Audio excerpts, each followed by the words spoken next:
नमस्कार मित्रांनो, cook with सोनालीमध्ये तुमचं सर्वांचं स्वागत आहे. आज आपण करणार आहोत अय्यंगार बेकरी स्टाईल रवा केक. इतका सॉफ्ट आणि स्पॉन्जी होतो की बघता क्षणी तोंडाला पाणी सुटेल. लहान मुलं तर आवडीने खातील आणि शिवाय घरच्या घरी कमी साहित्यात आणि हेल्दी. एकदा कराल तर तुम्ही पुन्हा पुन्हा कराल, बेकरीतून आणणार सुद्धा नाही, इतका छान होतो. आणि याची टेस्ट इतकी भन्नाट लागते, कारण की आणि शिवाय आपण याच्यामध्ये गव्हाचं पीठसुद्धा वापरलेलं आहे, त्यामुळे पौष्टिकही होतो. चला तर आपण रेसिपीला सुरुवात करूया. आता ही जी वाटी दाखवली मी व्हिडिओमध्ये, मी सगळं मेजरमेंट ह्या वाटीने घेतलेलं आहे. तुमच्याकडे मेजरिंग कप असेल तर तुम्ही त्यांनी घेऊ शकता. आता त्या जी वाटी दाखवली मी, ती वाटी अर्धी वाटी मी दही घेतले, त्यानंतर पाऊण वाटी साखर घेतली आणि अर्धी वाटी साजूक तूप घेतले. साजूक तूपच वापरा. जर तुम्हाला आवडत नसेल साजूक तूप तर तेलाचा वापर करा, पण तुपाने एक त्याला वेगळीच टेस्ट येते, एक रिचनेसपणा येतो. आणि जर नसेलच आवडत तर तेल वापरा. आता या दह्याच्या गुठळ्या ज्या आहेत त्या आपल्याला फेटून अशा पूर्ण फोडून घ्यायच्या आहे. हे बघा, पूर्ण त्याला विस्कच्या साहाय्याने पूर्ण जे दही आणि साखर आणि जे तूप आहे ते पूर्ण एकत्रित मिश्रण करायचं आहे आपल्याला. हे बघा, तुम्ही बघू शकता व्हिडिओमध्ये. आता व्यवस्थित स्मूथ झालेलं आहे. आता त्याच वाटीने मी एक वाटी बारीक रवा घेतलेला आहे. आता रवा देखील याच्यामध्ये व्यवस्थित मिक्स करून घेते. विक्सच्या साहाय्याने करून घेत आहे मी. हे बघा, याच्या गाठी नाही होऊन द्यायच्या, पूर्ण सॉफ्ट असं मिक्स करायचं आहे त्याला. विक्सनी एका डायरेक्शनने फिरवायचं आहे आपल्याला. हे बघा, तुम्ही बघू शकता. आता व्यवस्थित रवा मिक्स झालेला आहे. हे बघा, याची कन्सिस्टन्सी बघा तुम्ही अशी झालेली आहे. आता याच्यामध्ये आपल्याला एक वाटी दूध घालायचं आहे. दूध कोणतंही घ्या, गाईचं म्हशीचं काही प्रॉब्लेम नाही, कोणतंही चालतं. आता मी इथे एक वाटी दूध घालत आहे. आता सर्व जे मेजरमेंट आहे मी ह्याच वाटीने घेतलेलं आहे. अर्धी वाटी दही, पाऊण वाटी म्हणजे अर्ध्याच्या वरती साखर आणि अर्धी वाटी तूप. आता याला व्यवस्थित मिक्स करून घेत आहे मी विक्सनी. हे बघा, आता हे व्यवस्थित मिक्स झालेलं आहे. आता याला आपल्याला अर्ध्या तासासाठी रेस्ट करायला ठेवायचं आहे झाकून. आता मी याला अर्ध्या तासासाठी रेस्ट करायला ठेवते. अर्धा तास झालेला आहे. आता इथं मी कुकर प्रीहीट करण्यासाठी ठेवलं होतं. आता इथे खाली मी जी मीठ आहे ते घातलं होतं आणि त्याच्यावर एक चाळणी घातली होती आणि कुकरची रिंग आणि शिट्टी काढून घेतली होती.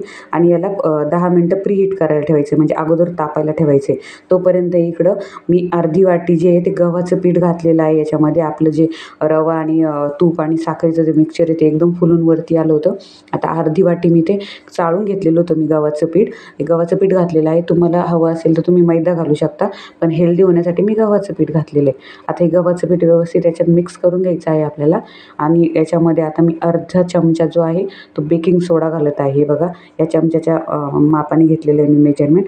आणि 1/4 मी सोडा घातलेला आहे, म्हणजे अर्ध्याला कमी मी सोडा घातलेला आहे, अर्ध्या चमच्याला कमी. आणि अर्धा चमचा मी याच्यामध्ये वेलची घातलेली आहे. आता सगळं घरच्या साहित्यात करायचं म्हणून मी वेलची घातलेली आहे. तुम्ही हवं तर व्हॅनिला इसेन्सचे 1-2 ड्रॉप टाकू शकता त्याच्यामध्ये.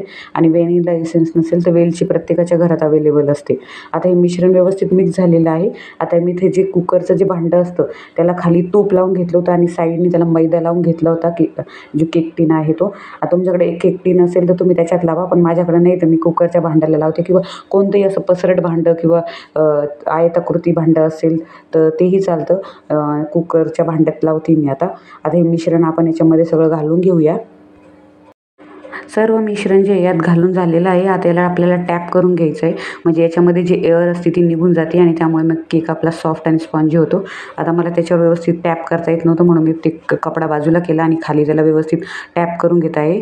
आपल्याला 2-4 वेळेस असा पूर्ण टॅप करायचा आहे आणि त्याची जी एअर आहे ती बाहेर निघून जाते अशाने. आता वरतून तुम्ही गार्निशिंगसाठी काही वापरू शकता. मी ड्राय फ्रूटचा चुरा वापरला आहे, किंवा तुम्ही आपलं हे असतं काय टुटी फ्रुटी ती वापरू शकता, किंवा काहीच नाही वापरलं तरी चालेल. आता आपला कुकर प्रीहीट झालेला आहे. आता हे जे भांडं आहे आपण त्याच्यामध्ये ठेवून देऊया. व्यवस्थित ठेवायचं आहे, कारण कुकर गरम असतो तर चटकाने बसला पाहिजे. हे बघा, इथं भांडं ठेवून दिलेलं आहे. आता आपल्याला मंद फ्लेमवर हे आपल्याला 40 ते 45 मिनटं बेक करायचं आहे. 40 मिनटं झालेले आहे. आणि हे बघा, मी मध्ये चाकू घालून बघितला, पूर्ण प्लेन निघाला. जर हा चाकू जरा जरी ओलसर असता तर मग आपल्याला अजून केक बेक करावा लागला असता. तुम्ही टूथपिकचा यूज करा किंवा चाकूचा यूज करा. आता मी केक बाहेर काढून घेतलेला आहे. मला पूर्ण 40 मिनटं लागले हे केक बेक करायला. 5-1 मिनटं इकडं तिकडं होऊ शकता, कदाचित तुम्हाला 45 मिनटं लागेल किंवा 40पेक्षा कमी लागू शकता, म्हणून मी 40 ते 45 मिनटं सांगितलं. आता याच्या कडा जे त्या मोकळ्या करून घेऊ आपण आणि याला थंड होऊ देऊ. थंड झाल्यावर आपल्याला डिमोल्ड करायचा आहे केक. आता केक थंड झालेला आहे, आपण याला डिमोल्ड करून घेऊया. हे बघा व्हिडिओमध्ये तुम्ही बघू शकता मी एक वरतून प्लेट ठेवलेली आहे आणि केकचं भांडं त्यावर उलटं करून खालून टॅप करत आहे, जेणेकरून आपला केक जो आहे तो अलगद बाहेर निघतो किंवा डिमोल्ट होतो. कुठलाही बटर पेपर आपण खाली वापरला नव्हता तरीसुद्धा केक व्यवस्थित बाहेर निघाला आहे. आणि आता आपण दुसरी प्लेट ठेवून हा केक सरळ करून घेऊया. हे बघा सरळ करते आणि किती सॉफ्ट अँड स्पॉन्जी झालेला आहे, किती फुगलेला आहे केक बघा तुम्ही बघू शकता. एकदम बेकरी स्टाईल झालेला आहे. आता आमच्या आई जे आहे म्हणजे माझ्या सासूबाई त्यांचा बर्थडे होता तर त्यांच्याच हाताने कट करून मी तुम्हाला दाखवते. हे बघा एक पीस आता आईने कट केलेला आहे, किती मस्त झालेला आहे, नक्की ट्राय करा. आता हे बघा तुम्हाला ह्या साईडने दिसत असेल की केकला काय झाले, पण ते माझ्या मुलीने त्याला चाकू मारून ठेवले. लहान मुलांना ना दम निघत नाही तर आईंनी कापायच्या आधीच तिने त्याला चाकू मारून ठेवले. चला तर लाईक शेअर सबस्क्राईब करा.